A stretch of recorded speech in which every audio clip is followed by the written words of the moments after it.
has been cited for its effective use of social media, much of it targeting Muslims in the West as a means to encourage them to join its fight in the Middle East. More than 20,000 foreign fighters have allegedly gone to fight for ISIL. Our correspondent Jim Spellman takes an in-depth look at the group's increasingly savvy social media strategy. No terror group in history has harnessed modern technology like the Islamic State. ISIL has effectively used the internet to communicate, to both radicalize and recruit. Unlike other groups, ISIL has gone one step further and demonstrates an effectiveness to spot and assess potential recruits. Recruits like these young British women who left England in February and are thought to have joined ISIL in Syria after passing through Turkey. According to U.S. intelligence officials, more than 20,000 fighters have traveled to Syria to join ISIL or other terror groups. They come from 90 countries around the world, including across Europe and the United States. We estimate upwards of 150 Americans have traveled or attempted to travel to Syria. In nearly all these cases, ISIL used the internet and social media to attract new recruits.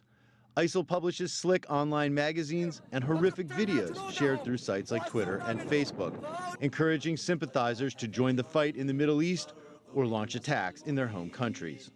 Social media, in particular, has provided ISIL with a technical platform for widespread recruitment, operational direction, and consequently has helped bridge the gap between foreign fighters and homegrown violent extremists. The global reach of ISIL's online propaganda has left authorities wondering how to fight back. The problem there is their ubiquitous use of the media. And so the challenge is, how do you take down the internet? You can't, but you can close social media accounts, which Twitter just did, canceling around 2,000 accounts it says were linked to ISIL. I think they deserve a lot of credit on that. I think there's a very delicate balance between what government can do and an open and free media. And I think the average consumer gets very nervous if they think government is overly snooping, putting too many privacy constraints on things. Shutting down accounts can be a futile exercise. When one account is blocked, another often pops up to take its place. It's transformed social media into a battlefield for young hearts and minds. The U.S. State Department launched its Think Again, Turn Away Twitter account to counter ISIL's message. So far, it's attracted a fraction of ISIL's followers. But ISIL's social media footprints are easy to track and may help investigators hunt down the terrorists behind the masks.